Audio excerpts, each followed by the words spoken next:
कि मजलिस के जो मुखालिफिन है वो दरहकीकत मजलिस के मुखालिफिन से ज़्यादा वो औरंगाबाद के दुश्मन हैं। वो ये नहीं देख सकते कि बरसों के बाद यहाँ पर एक सियासी इत्तेहाद के मुजाहरे किए जा रहे हैं। इसीलिए उनको ये लगता है कि जब तक मजलिस औरंगाबाद से ताकतवर रहेगी, इन तमाम मुखालिफिन की इनफरादी दुकान नहीं चमकेगी। मगर मैं समीर साहब का शुक्रिया अदा करता हूँ कि अल्लाह सुब्हाना व तआला ने उनको इन तमाम मुखालिफिन, मुनाफिकीन और ये जो इबलीस के एजेंट बनकर हमारे इस तारीख़ी शहर के गली कूचों में फिरते हैं कि किसी न किसी तरह हमारे इस इत्तेहाद के खिले को कमज़ोर कर दिया जाए। मैं ये बात ज़रूरी समझता हूँ कहना कि लातूर से भी मोहम्मद अली हमारे जमात के सदर ख्वाहिशमंद थे। अमरावती से हमारे सदर साहब किसी एक उम्मीदवार को लाए थे, वो काबिल भी थे, मगर मजलिस ने एक फ़ैसला लिया और हमने सिर्फ 16 उम्मीदवार महाराष्ट्र के असम्बली इंतखाबात में खड़ा किए। नांदेड़ में भी लोग बहुत ख्वाहिशमंद थे, जनाब मोइन साहब और फेरोज़ लाला भी, मगर मजलिस इत्तेहादुल मुस्लिमीन ने फ़ैसला ले लिया कि हम नॉर्थ नांदेड़ से मुकाबला नहीं करेंगे। फिर साउथ से हम जनाब मोइन साहब के हक़ में फ़ैसला हुआ तो ज़ाहिर है वहाँ पर साबिर चाउश को भी थोड़ा तकलीफ़, इंसान है, ख्वाहिशमंद है।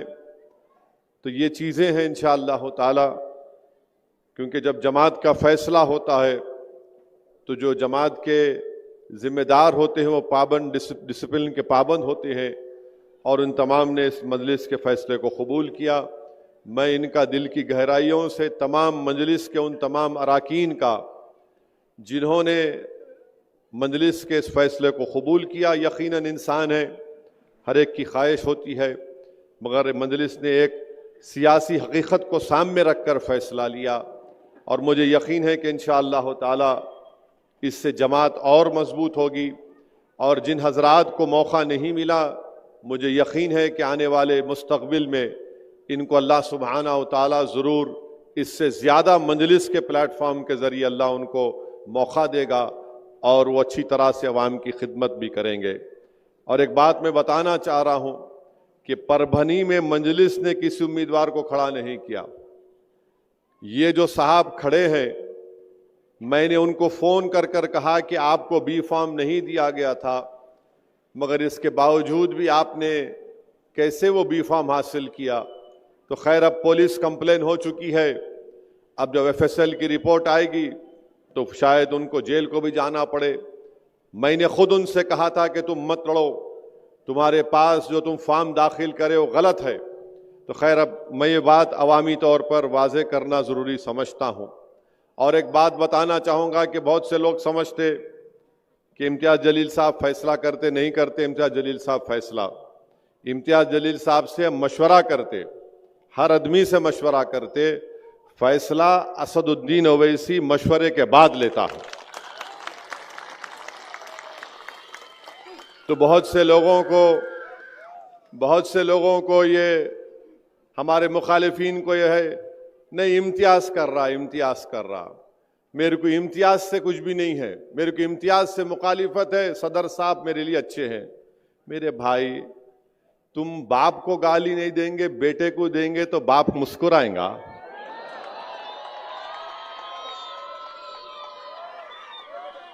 आप किसी एक ताकतवर खूबसूरत घर आपने तामीर किया मजलिस का, यहां पर औरंगाबाद में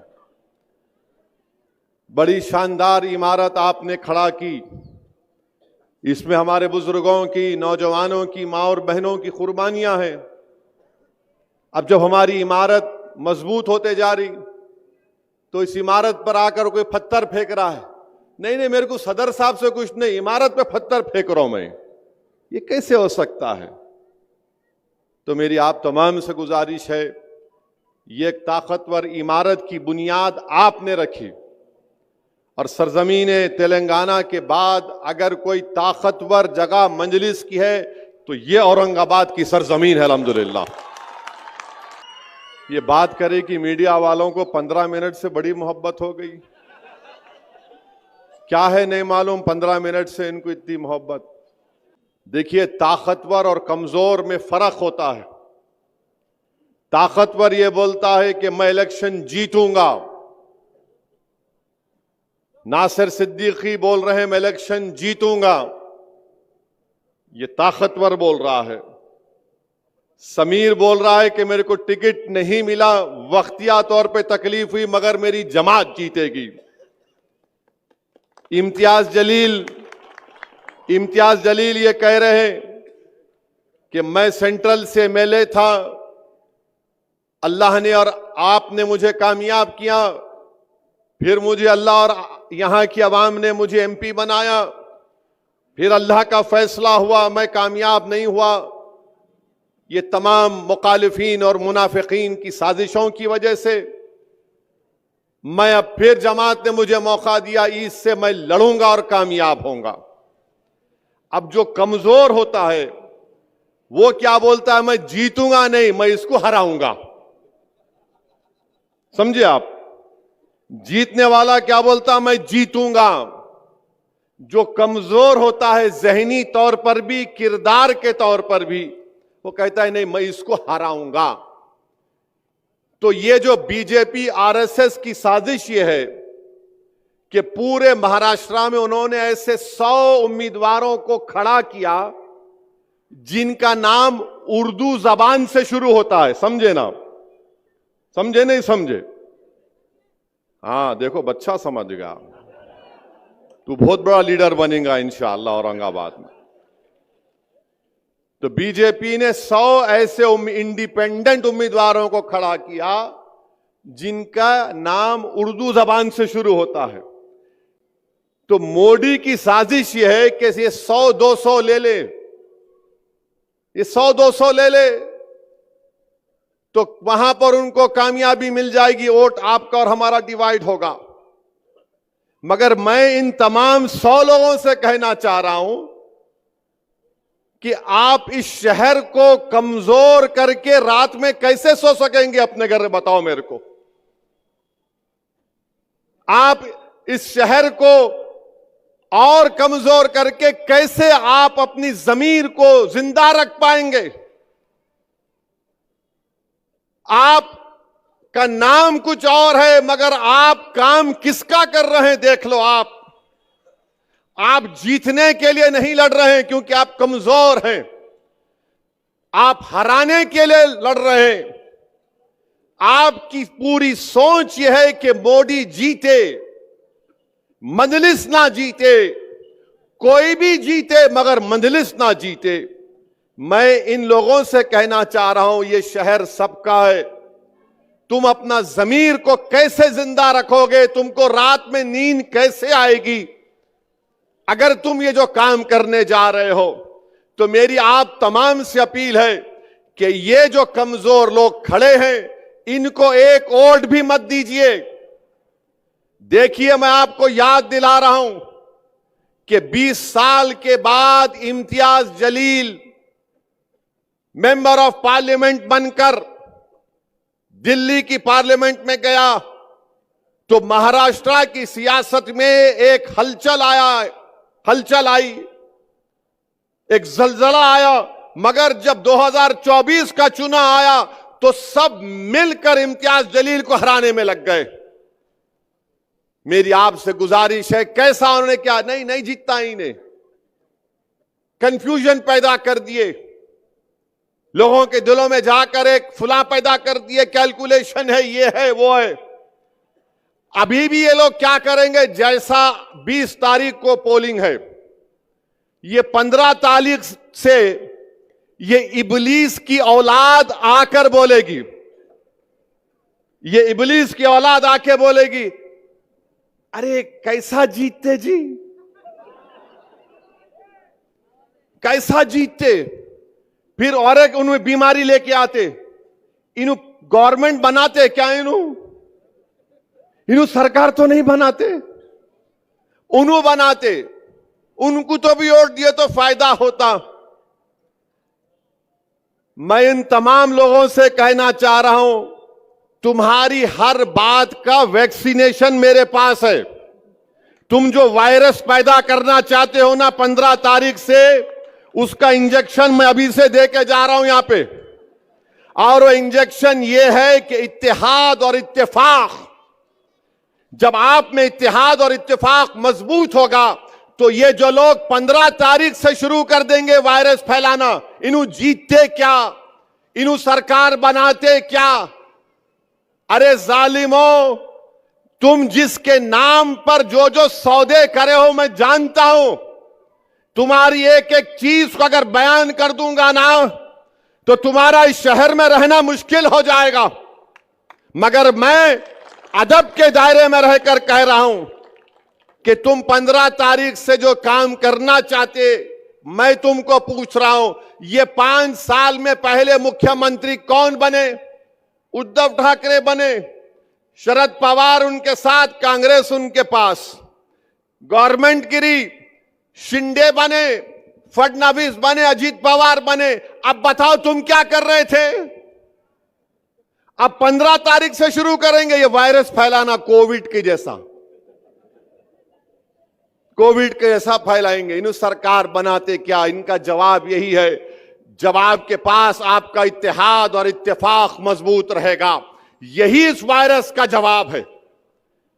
ये जो यही खड़े हैं कि इनको जीतने का मतलब मकसद नहीं है, नासिर ना जीते, इम्तियाज ना जीते, कोई नहीं जीतना, इनको हराना और अपनी दुकान को चमकाना, क्योंकि ये मजलिस को बर्दाश्त नहीं करते, क्योंकि ये आपका इत्तेहाद है, ये आपकी शनाख्त है, ये आपकी ताकत है कि बरसों के बाद आपने अपनी वोट की अहमियत को समझा, आप में एक सियासी शऊर बेदार हुआ।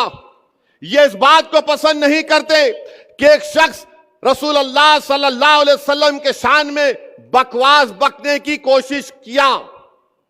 हम बार बार बोलते हैं उन्हें गुस्ताखी किया। नहीं मेरे भाई, अगर कोई आसमान की तरफ देखकर थूकेगा तो थूकने वाले के चेहरे पर गिरता है, आसमान पर नहीं गिरता। अगर कोई बोलेगा कि मैं चांद को पत्थर मार के तोड़ दूंगा, तो चांद पर नहीं जाता पत्थर, वापिस उसके पास आके गिरता। मगर दुनिया ये समझ रही थी कि सिर्फ बयान देकर खामोश हो जाएंगे। मगर एक मजलिस का एक सिपाही है और रहेगा जिसने दुनिया को बता दिया कि जालिमों ने, मुनाफिकीन ने तमाम मिलकर मुझे औरंगाबाद की पार्लियामेंट की सीट से जीतने नहीं दिए।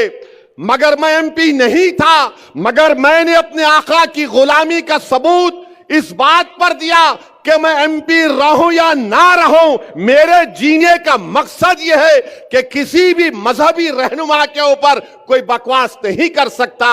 इम्तियाज जलील ने ऐलान किया कि बंबई में जुलूस तक जाएंगे, गाड़ियों की जुलूस पे जाएंगे, तो ये वायरस फैलाने वाले बोल दिए। क्या होगा, इसको पुलिस रोक लेती, ऐसा ही ड्रामा कर रहा है इन्हें। ये वायरस फैलाने वाले हिंदुस्तान की बड़ी बड़ी शख्सियतों के पास पहुंच गए। अरे जरा असदुद्दीन साहब को समझाइए। तो खैर वो लोग मेरे को ही बताया, मैंने कहा हजरत इम्तियाज जलील खाली मशवरा देते, फैसला मेरा है, एक बार फैसला हो गया तो वापस नहीं लिया जा सकता। फिर वो लोग मेरे को कांटेक्ट किए, अजी साहब दंगा हो जाएगा। मिला दंगा होगा? कैसे दंगा होगा बताओ? नहीं दंगा हो सकता, मैं कह रहा हूं नहीं होगा। अरे आपको क्या है, आप हैदराबाद में बैठे। मिला हजरत हैदराबाद में बैठा हूं, दिल औरंगाबाद की जनता को देकर आया हूं। फिर मेरे को बोले अब क्या है कि आप जो चाहे कर लो। मिला आपसे कौन पूछ रहे, मैं करना चाह रहा हूं, आपको क्या करना है? जो चाहे करेंगे। इम्तियाज जलील जुलूस निकालने के उस दिन मेरे को फोन करे, असद भाई बड़ी बड़ी पुलिस के लोग आके मेरे को बोल रहे नको निकलो। मैंने कहा इम्तियाज साहब आप ये बोले ना कि आप बंबई जाके बंबई के होम मिनिस्टर को महाराष्ट्र के एक मेजर देंगे कि उस शख्स को गिरफ्तार करो, उस पर कानूनी कार्रवाई करो, तो आप उनको बोलो तुम मेरे को बंबई जाने मत दो, अमित शाह यहां पे है, मैं यहां जाके इनसे मिल लेता हूं। तो पुलिस के लोग बोले अम्मा, इन्हें तो नमाज कम कराने गए तो हमारे गले में ज़कात सदका रोजे भी डाल दे रहा। तो बोले नहीं आप चले जाओ, शाह साहब को डिस्टर्ब मत करो। इसको सियासत बोलते प्यारे, ये कमजोर लोग नहीं समझ सकते। खैर जुलूस निकला अल्हम्दुलिल्लाह। मैं लाखों बार सलाम करता हूं तमाम फर्जंदाने तौहीद को, जो नहीं मालूम मराठवाड़ा से, वेस्टर्न महाराष्ट्र से कहां से आए, जो दुनिया ये समझ रही थी कि नहीं सिर्फ 100 गाड़ियां निकलेंगी। दुनिया ने देख लिया कि नामूस रिसालत के मसले पर अगर किसी ने आवाज उठाई, एहतजाज किया, तो उसका नाम इम्तियाज जलील और मजलिस इत्तेहादुल मुस्लिमीन। तो मेरे भाई जुलूस निकल गया। अब ये वायरस, कोविड के वायरस वालों को परेशानी शुरू हो गई। अम्मा, ये नया काम कर दिया इन्हें, अब इनको समझ में नहीं आया। अच्छा, ये जितने खड़े हुए हैं ना मजलिस के खिलाफ, जिनके नाम उर्दू से शुरू होते, जो नासिर के खिलाफ, इम्तियाज के खिलाफ खड़े हुए, इनसे पूछो जाके, वो गाड़ियों के जुलूस में तू एक गाड़ी दिया क्या? एक गाड़ी तो देना था। कोई गाड़ी तो छोड़ो, ये निकले भी नहीं घर से अपने।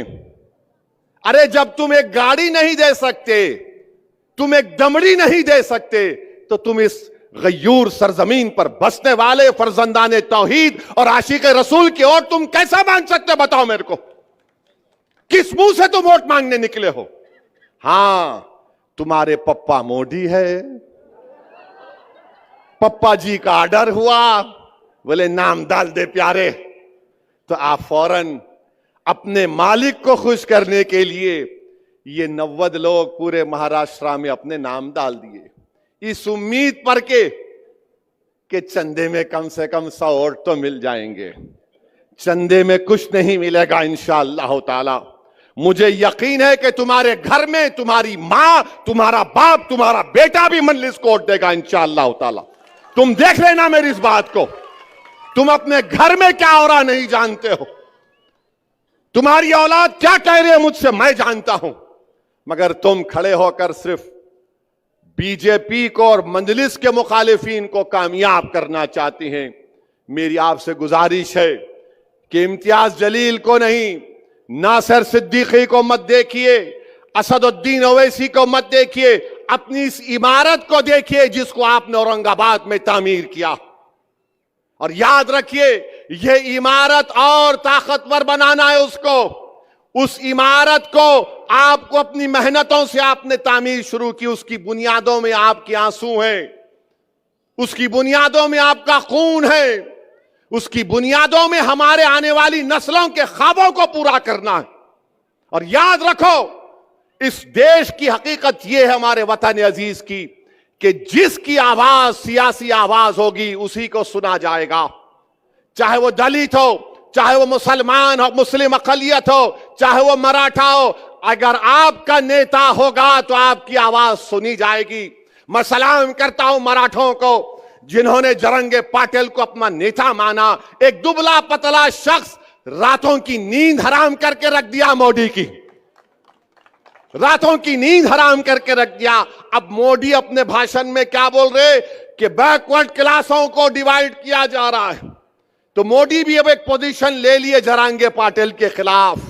नरेंद्र मोदी इंशाअल्लाह ताला आप जरांगे पाटिल को नहीं हराएंगे, जरांगे पाटिल तुम्हारों को हराएगा इंशाअल्लाह ताला। मोदी जी आएंगे औरंगाबाद को तो नरेंद्र मोदी अपने हेलीकॉप्टर को जहां ये कचरा डाल रहे ना वहां उतारना। तुम वहां अपने हेलीकॉप्टर को उतार के बगैर नाक को हाथ लगाए मोदी जी आप आना यहां पे। यहां बैठे तो बो आ रही है और बोल रहे हम सब चीज कर दिए, हम आसमान से तारे तोड़ के लाए। अच्छा, ये शिंदे बोल रहे मैं लाडली बहना दिया, अच्छा किए, जेब से दिए। घर का पैसा है तुम्हारे, पब्लिक का पैसा है। जिसको मिला बहुत अच्छा है, जिसको मिला मिलके भी आप किसको बटन दबाएंगे? हमारी मां और बहनें भी ऊपर बैठी हुई हैं। अगर आपको मिले 1500 रुपये तो बोलना thank you, but we'll vote for MIM only. इन्हों अपने जेब से दे रहे क्या? 60 साल से नाइंसाफी करे, मिला अच्छा है और मिलना था। अच्छा, अब ये मैं सुना कि बाज लोग बांट रहे भी मिठाई। ए तो आना, चलना, ये मेरे पद यात्रा में चल। अच्छा, कोई टून भी है तो बोले तो आके बैठ मेरे जलसे में, तेरे को इतने पैसे, लो मिठाई खाओ। इनका ने भोत आया मोदी के पास से, मिठाई खाओ बोल रहा हूं मैं। अब मिठाई गुलाब जामुन भी हो सकती, जो जो दे रहे खाओ, छोड़ो मत, यही मौका है खींचने का। अब ये लोग बोलते अरे मंजलिस के साथ जीत गए तो क्या कर लिए रे तेलंगाना में, क्या कर लिए वहां तेलंगाना में? यहां पर महाराष्ट्र का वजारत अखिलती बहबूद, मिनिस्ट्री ऑफ माइनॉरिटी का बजट 975 करोड़ रुपये, तेलंगाना में 3000 करोड़ रुपये। ये ताकत होती है, सियासी ताकत। ये कमजोर नहीं समझ पाएंगे। फिर आप देखते हैं कि भारत के प्राइम मिनिस्टर ने आज बोला, मोदी ने बोला एक है तो सेफ है, एक है तो सेफ है। ये मीडिया वाले मेरे पीछे आ गए दोपहर में, इन भाई देखो जिनके सर पे कम बाल है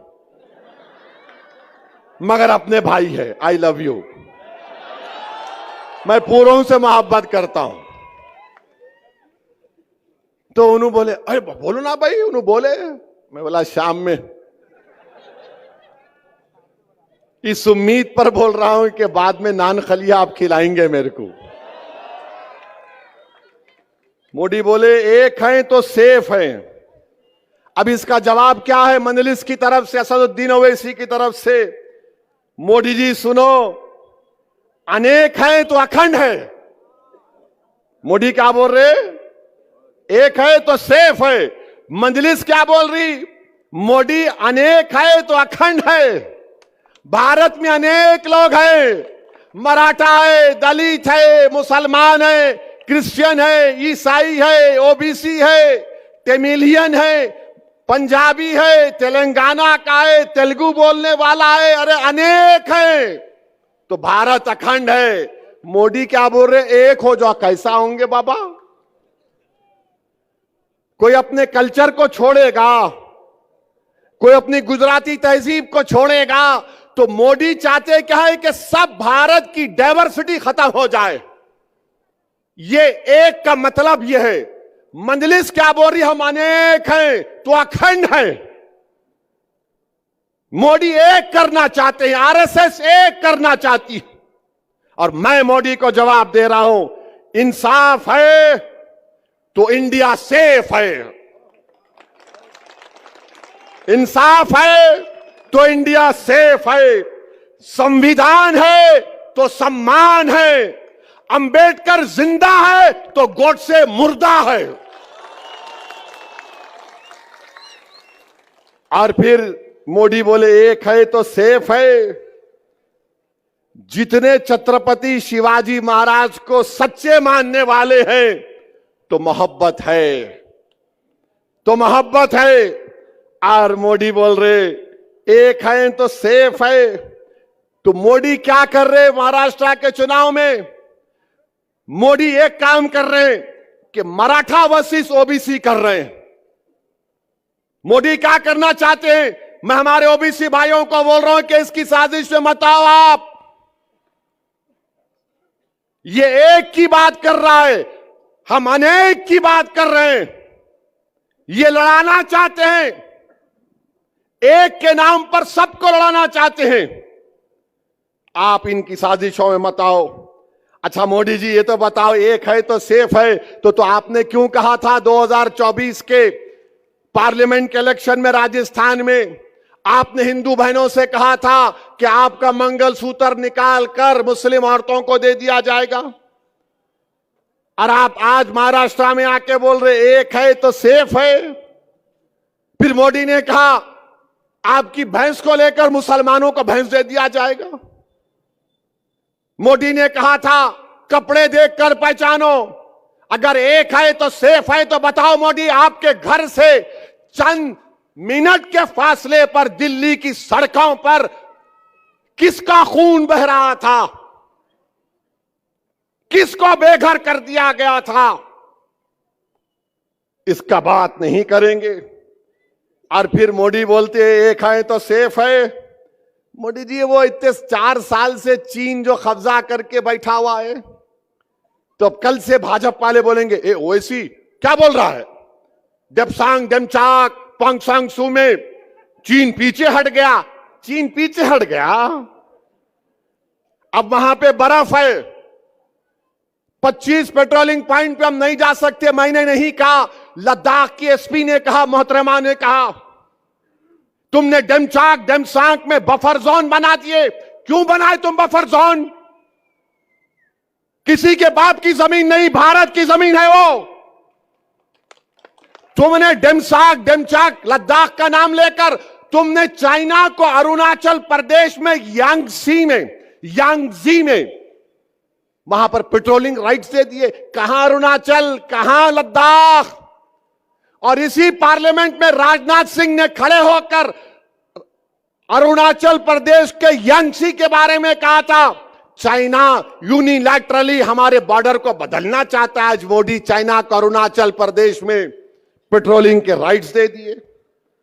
और फिर मोदी क्या समझते कि जो मेरे को मान लिया उन्हें देशभक्त है, जो नहीं माना उन्हें देशभक्त नहीं है। मैं आपको नहीं मानता मोदी जी, क्या करेंगे आप? मैं देशभक्त हूं, मैं नहीं मानता तुम्हारे को, मैं तुम्हारी आइडियोलॉजी को नहीं मानता। मैं तुम्हारे साथ जब तक जिंदा हूं तुम्हारे से खिलाफ लड़ता था, लड़ता रहूंगा इंशाअल्लाह ताला। मैं नहीं मानता तुम्हारी आइडियोलॉजी को जो लोगों के दिलों को तोड़ती है।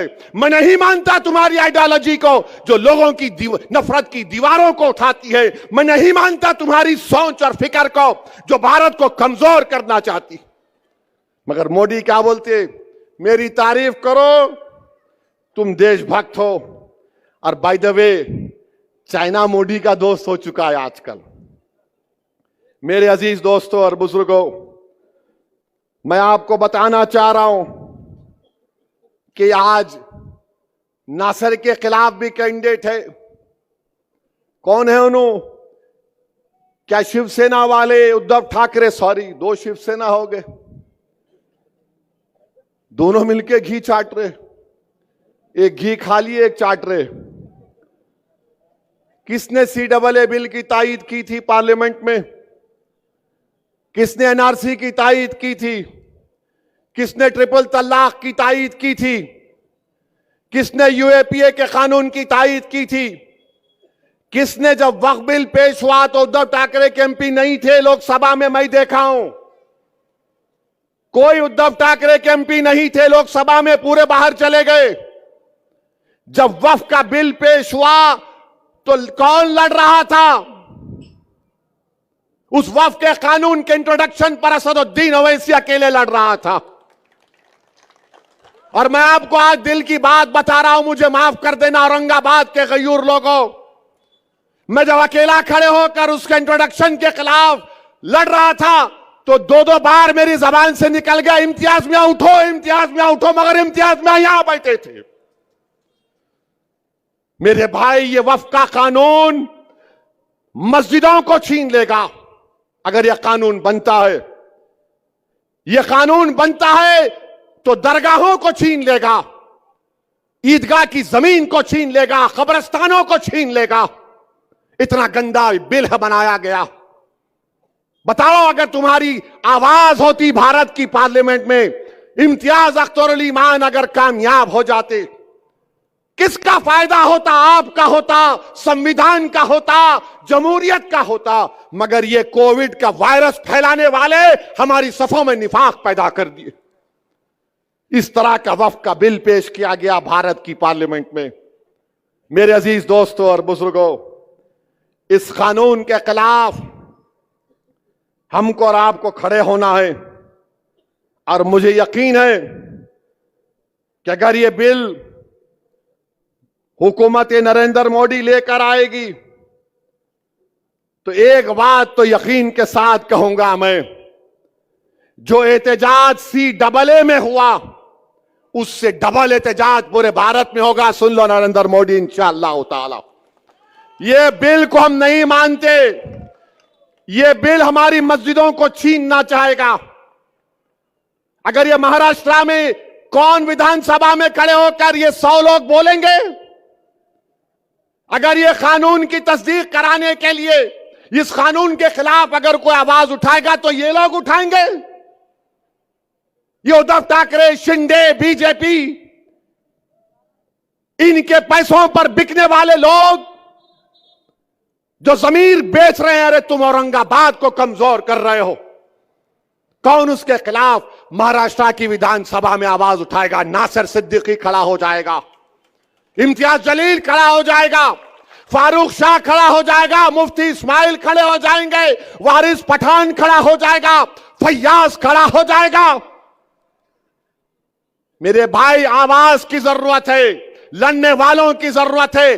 आपको फर्क महसूस करना है, एक लड़ने वाले की तरफ से और एक गाने वाले की तरफ से। ये सब गाने वाले हैं, इनको हुक्म होगा ऐसे राग में गा, बोलो ओवैसी के खिलाफ, तबलचियां शुरू हो गए, हारमोनियम लेके ओवैसी ये ओवैसी वो। मेरे भाई, लड़ने वालों की जरूरत है। और यही वजह है कि RSS नहीं चाहती कि यहां से नासिर सिद्दीकी और इम्तियाज जलील कामयाब हो जाए। याद रखो, टीपू सुल्तान से गद्दारी करने वाले कौन थे? गद्दारी करने वाले बोलो, कौन थे गद्दारी करने वाले टीपू सुल्तान से? तुम्हारी जबानों को जुम्बिश दो और बोलो, कौन थे? सिराजुद्दौला को धोखा देने वाले कौन थे? करबला के मैदान में इमाम हुसैन के खिलाफ नमाज भी पढ़ते थे और पानी भी बंद करते थे, कौन थे वो लोग? मेरे भाई, तारीख तुमको पुकार पुकार कर कह रही है कि एक पार्लियामेंट के इलेक्शन में इन जालिमों ने हमको डसा, अब असेंबली के इंतखाबात में इनको डसने मत दो। अपने इत्तेहाद को मजबूत बनाओ। मजलिस कभी किसी मजहब के खिलाफ ना थी, ना कभी रहेगी इंशाअल्लाह ताला। जब तक अल्लाह सुब्हानहू ताला असदुद्दीन ओवैसी को मजलिस का एक सिपाही और जिम्मेदारी के तौर पर रखेगा, मैं किसी भी समुदाय का खिलाफ नहीं हूं। मैं तो दुनिया के कोने कोने में जाकर कहता हूं कि मेरा देश ऐसा है जहां पर हर 100 किलोमीटर पर अलग तहजीब है। मेरा देश वो है जहां पर हजारों तहजीबें, कई मजाहिब के मानने वाले रहते हैं। मेरा एक ही झगड़ा है, जब सबका नेता हो सकता है तो मेरा नेता क्यों नहीं हो सकता? जब सबका आवाज हो सकती है तो मेरी आवाज क्यों नहीं हो सकती? जब सब समुदाय अपने अपने लोगों को अलग करते हैं तो मैं अपनी पार्टी के नुमाइंदों को क्यों अलग नहीं कर सकता? मेरा झगड़ा एक ही है और मैं आपसे अपील करने आया हूं कि वक्फ बिल आपके सामने है। आपने देख लिया कि एक शिंदे की पार्टी में एक शख्स है जिसने कहा कि मस्जिद में घुस के हम मारेंगे। मेरे भाई बताओ, आप कोई लड़ने वाला ही नहीं है। अब अगर इम्तियाज, नासिर सिद्दीकी, मुफ्ती इस्माइल साहब और फारूक शाह के साथ वारिस पठान और फैयाज ये लोग चले जाएंगे, हमारी दलित कैंडिडेट भी नागपुर में है, ये हमारे मजलिस के लोग जीत के जाएंगे, तो इसको बोलने से पहले सोचना पड़ेगा कि मस्जिद में घुस के मारेंगे। मोदी जी बोलो, इसके ऊपर तुम क्या बोलते? एक है तो सेफ है। अरे ये तुम्हारी पार्टी में है तो सेफ है। तुम्हारी पार्टी का सत्ता महाराष्ट्र में नहीं होगी तो तुम्हारे तमाम के तमाम लोग जो नफरत फैला रहे ये अनसेफ हो जाएंगे कानून के एतबार से। लीगली कानून इनको के ऊपर काम करेगा। मगर शिंदे ने उस शख्स के साथ खड़े होकर कह दिया कि मैं इनके साथ हूं जो नबी करीम सल्लल्लाहु अलैहि वसल्लम के शान में गुस्ताखी करने की कोशिश की।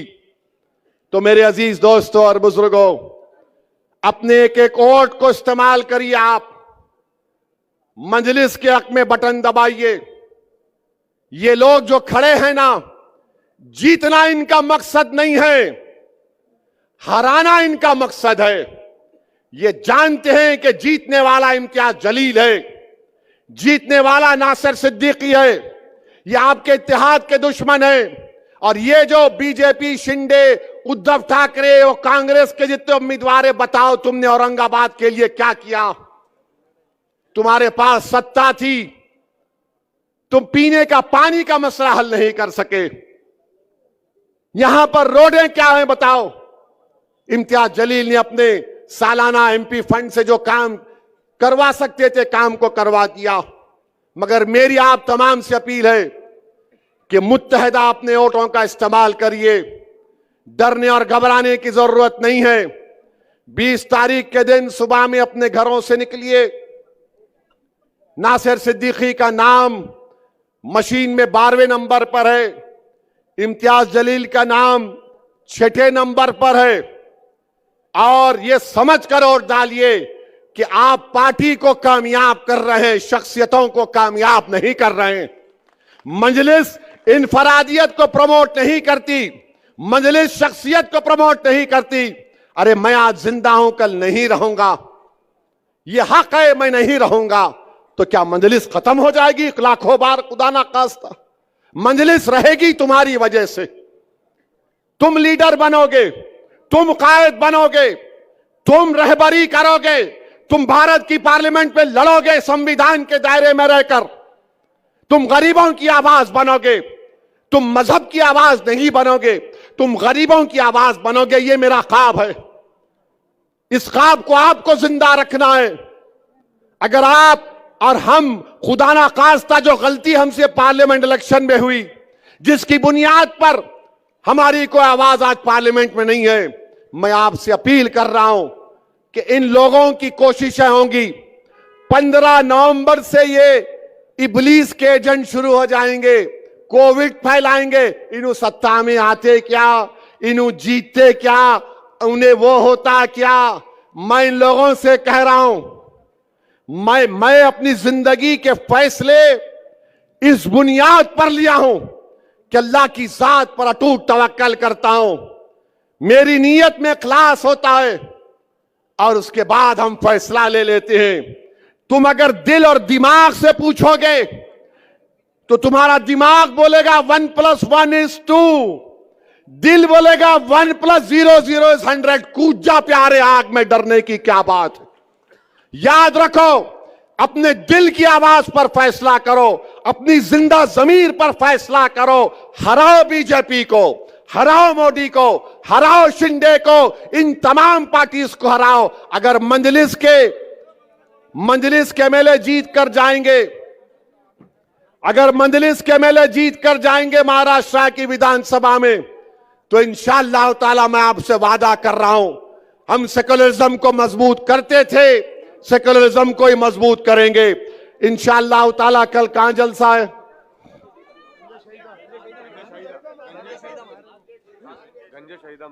कल गंजे शहीदा में है। मीडिया वालों को भी रिक्वेस्ट करूंगा, कल आओ ना प्लीज। कल भड़काऊ भाषण होगा। हाँ, अब चला देना तुम। Owaisi said this, breaking news. कल जरा आ जाओ भाई, आप भी आएंगे ना? कल आएंगे ना? साथ है ना आप लोग? तो 20 तारीख को आसमानों पे क्या दिखेगा और कैसा दिखेगा? ऐसा डाल के जीप जीप जीप पूरा सबको काट देने का। अरे अभी नो बोलेंगे, अम्मा ऐसा बोले, पतंग बोल रहा हूं मैं। ये तो मीडिया वाले बोलेंगे ओ ऐसा काट। नो नो, पतंग, पतंग का निशान है तो आपसे अपील है कि 20 तारीख को आपके इलाकों में सिर्फ आसमानों पर क्या नजर आएगा? क्या नजर आएगा? पतंग को वोट देंगे आप?